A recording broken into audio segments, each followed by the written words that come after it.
안녕하세요, 뉴스반장입니다. 법무부가 설 연휴 종료 직후 윤석열 검찰청장에 대한 감찰에 착수할 것으로 예상되는 가운데 감찰을 맡을 법무부 감찰관실에 국민들의 관심이 집중되고 있습니다. 박근혜 정부 시절 국가정보원 댓글 수사를 진두지휘하던 최동욱 당시 검찰청장을 결국 사임하게 만든 감찰관실의 위력이 이번에도 또 한 번 발휘될지 주목되는데요. 그때와 다른 게 있다면 당시는 최동욱 청장을 찍어내기 위한 감찰이었다면 지금은 정상적인 감찰인 거죠. 법무부 감찰관실은 노무현 정부 시절 생겨났습니다. 원래 법무부에는 검사가 아닌 일반 공무원들의 비위 의혹을 조사하는 감사관실이 있었는데요. 노무현 대통령에 의해 임명된 김승규 법무부 장관이 검사들에 대한 법무부 감찰 기능을 강화해야 한다며 기존 감사관실을 확대 개편한 감찰관실을 신설한 겁니다.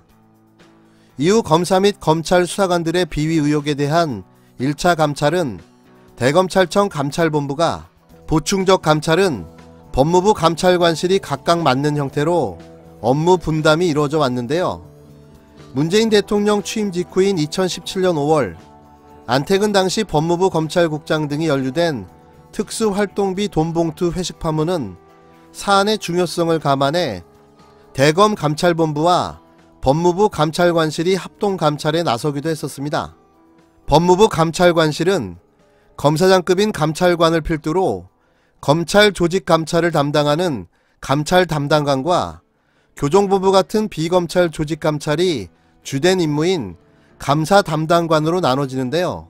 감찰 담당관은 부장검사 또는 그 이상의 직급의 검사가 임명되며 휘하에 검사 여러 명이 배치돼 감찰 담당관을 보좌합니다. 현재 법무부 감찰관은 외부 인사 출신의 마광열 감찰관이 맡고 있는데요.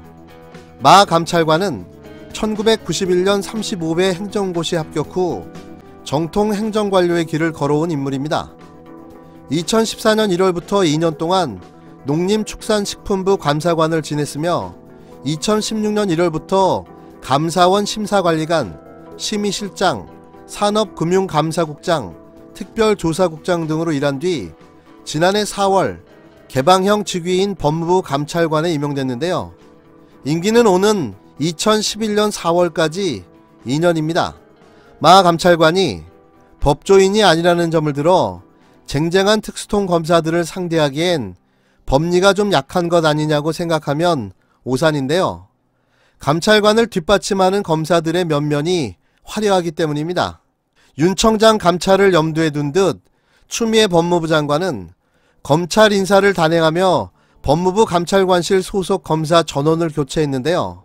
노만석 현 감찰 담당관은 부산지검 2차장, 감찰 담당관실 박건욱 이진용 검사는 각각 서울지검 부부장과 광주지검 검사로 발령이 났습니다.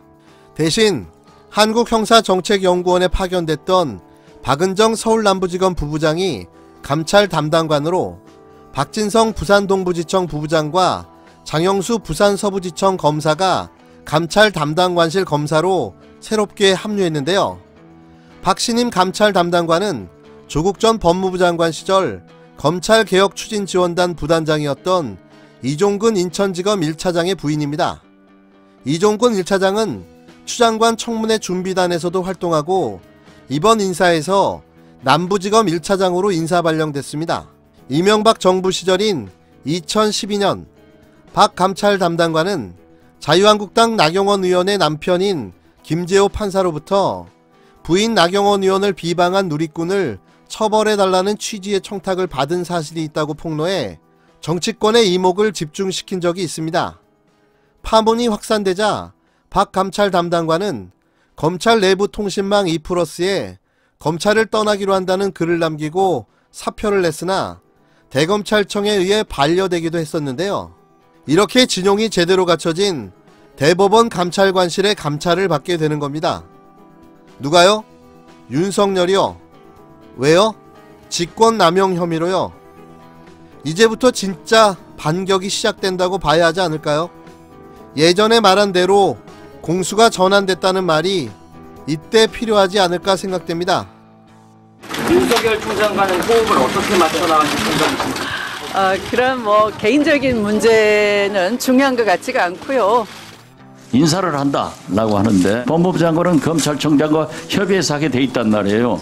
협의가 아니고 법률상으로는 검찰총장의 의견을 듣는다라고 알고 있습니다. 그 선생님이 갑자기 첫 수업 시간에 내가 싫은 사람은 나가도 좋아요 이래요. 강요에 의해서 오신 분들 있으면 나가셔도 좋습니다. 2019년 검찰과 경찰 간 수사권 조정안이 국회를 통과한 것은 형사법 체계의 기념비적인 순간으로 남았습니다. 일부 전문가들은 여전히 부족하다고 주장하지만 이 법안을 통해 재헌 이후 처음으로 균형이 무너진 검경 간 권리 조정이 이루어졌기 때문입니다. 이 법안은 그동안 검찰이 경찰을 하수인 부리듯 활용한 수사 지휘권의 개념을 상당 부분 재규정했습니다. 그런데 최근 이 수사 지휘를 두고 또 다른 논란이 불거지고 있습니다.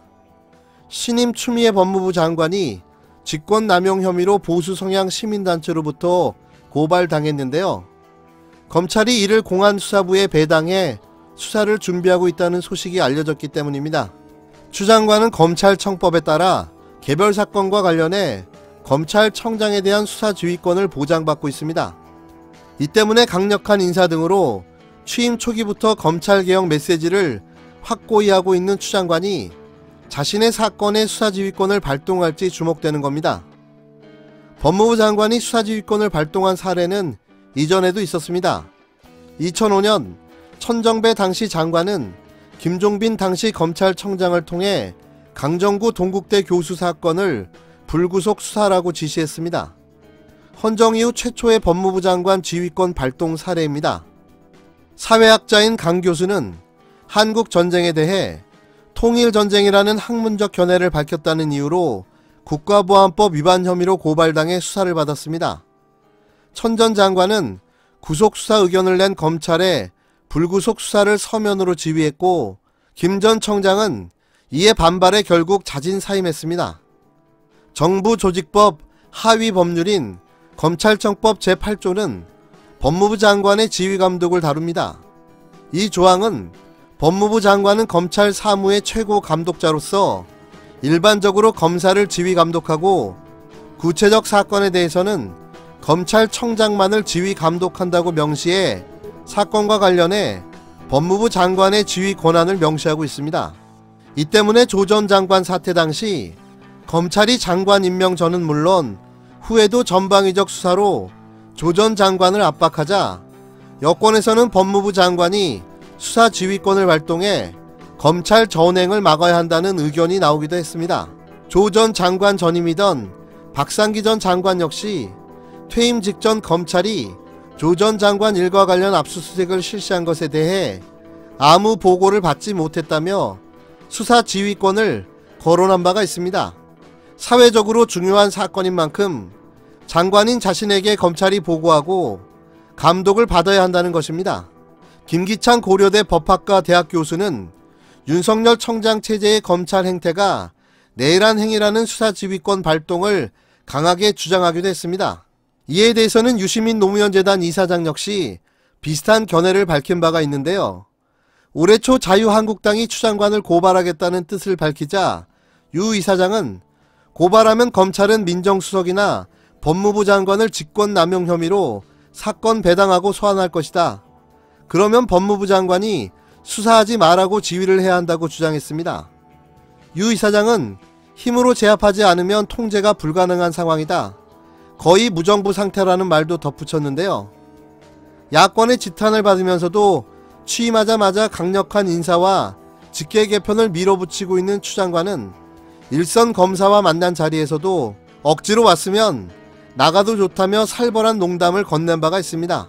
재미삼아 던진 말이지만 최근 분위기에서 장관의 농담을 가볍게 받는 검사는 아무도 없는 겁니다. 검찰이 조직 최고 상관에 대한 직접 수사에 나설지 모르는 지금 추 장관의 선택에 더욱더 눈이 쏠릴 수밖에 없습니다. 저는 검찰청장 지휘권을 발동해야 한다고 생각합니다. 그게 이 검난을 끝내는 유일한 길이기 때문이죠. 더 이상 윤석열을 지켜볼 수만은 없는 거 아니겠습니까? 검난은 끝내야 합니다.